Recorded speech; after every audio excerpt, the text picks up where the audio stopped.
CIDG chief on Duterte daughter cursing him. We can let that slide. Wow, di ba? Ito ang article ng Inquirer.net na bayaran ng bilyar. Lagi kong sasabihin yan from now on, ha? From now on, parang 3 weeks ko na ata sinasabi. Criminal Investigation and Detection Group or CIDG Director Major General Nicolas Torre III on Thursday shrugged off the way Veronica Kitty Duterte lashed out at him following the arrest of her father, former President Rodrigo Duterte. So nung inaresto sa airport si Duterte, may masasabi nating mga heckler. Heckler? Ang tawag doon sa mga humaharang-harang? Ang bouncer. May mga bouncer si Duterte at yan ay si Kitty Duterte at ang kanyang kabit daw na si Hanilet na wala daw passport pagdating ng airport. Diba? Sabi ni CIDG Major General Torre, kaya natin palampasin yun. So yun ang sabi niya. Dahil nga may kumakalat na video sa social media doon sa pinagmumura siya. The incident occurred hours after the Duterte's arrest on Thursday morning at the request of the International Criminal Court or ICC for alleged crimes. Yun. For alleged crimes against humanity committed during his administration's war on drugs. After his apprehension at the Ninoy Aquino International Airport, Duterte was transferred to Villamor Air Base. Kitty posted an Instagram story. Ito yung mga dump account nyo. Ingatan nyo, ha? At wag po tayo masyadong nangaan sa wag tayong OA sa Instagram story. OA eh. Reset. Yun lang. Later that day, still, wait lang, saan ako? Where he was, after apprehension, Ninoy Aquino International Airport, Duterte was transferred to Villamor Air Base where he was joined by Kitty, his common-law wife, Hanilet Avancenia, and others.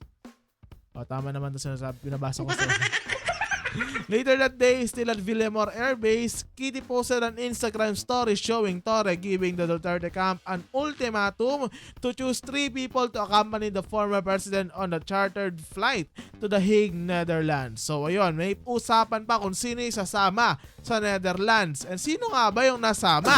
Diba? Yung attorney lang! Diba? Mga ayaw magsisama. Kitty was heard in the video saying, sabihin nyo kung saan siya dadalhin. Saan na yung sound effects? Oh? Sabi niya, Kitty, sabihin nyo kung saan siya dadalhin. Ayun sabi niya. The social media post also has a caption, they are taking out on a plane by force without considering his health condition. Wow! By force? Parang kera din, no? By force! Tapos may nakita tayo sa social media, alalay na alalay nga yung mga kapulisan eh. Kala mong lolo nila si Duterte sa pag-alalay. Ang sasabihin, they are taking nga po ng plane by force without considering his health considerations.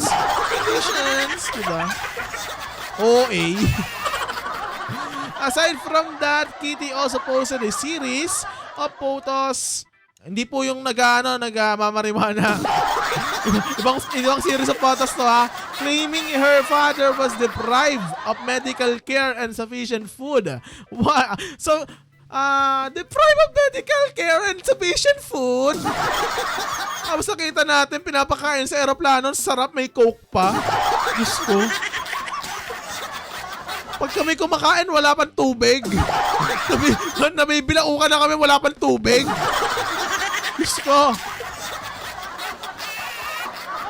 Claiming her father was deprived of medical care and sufficient food while at the airbase and while en route to The Hague. Tapos, meron pang picture na kahiga si Duterte, merong oxygen,